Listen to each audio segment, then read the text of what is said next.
Hello again, this is Stephen Groves reporting to you from Copenhagen, Denmark, regarding the Copenhagen Climate Change Conference going on for the past 2 weeks. It's Tuesday, going into Wednesday U.S. time, and the biggest development today at the Copenhagen Conference was that China rejected efforts to make it subject to the same monitoring, reporting, and verification requirements as the rest of the world. These so-called MRV requirements would require every country subject to this upcoming treaty to submit itself to intrusive verification requirements by the international community to make sure that everyone's living up to their GHG reduction commitments. And this is ironic because we believe at the Heritage Foundation that it is the United States that should be jealously guarding its own sovereignty.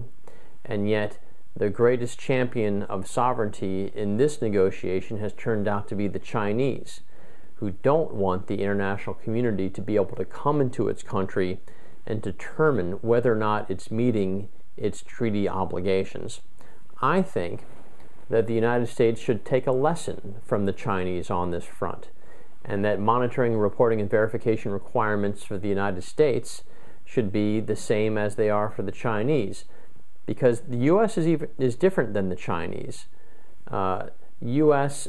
has a robust press, has a separation of powers in its government, and has been traditionally transparent. Those are three things that Chinese have not traditionally been. And yet it is China who is resisting infringements upon its sovereignty instead of the United States. So a little lesson for the United States to take from China: be more robust, protect your sovereignty, resist efforts by the international community to infringe on our domestic energy policy, and take a lesson from the Chinese on this one.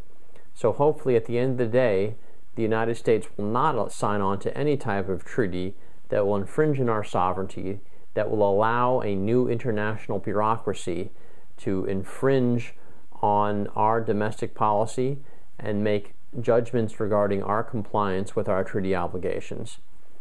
We'll see what happens in the next couple of days. The world leaders are flying in over Thursday and Friday to make final determinations. So whether or not the United States will surrender its sovereignty or will protect it like the Chinese are will be seen in the next couple of days, and I'll report that back to you. Until then, this is Stephen Groves for the Heritage Foundation in Copenhagen, Denmark.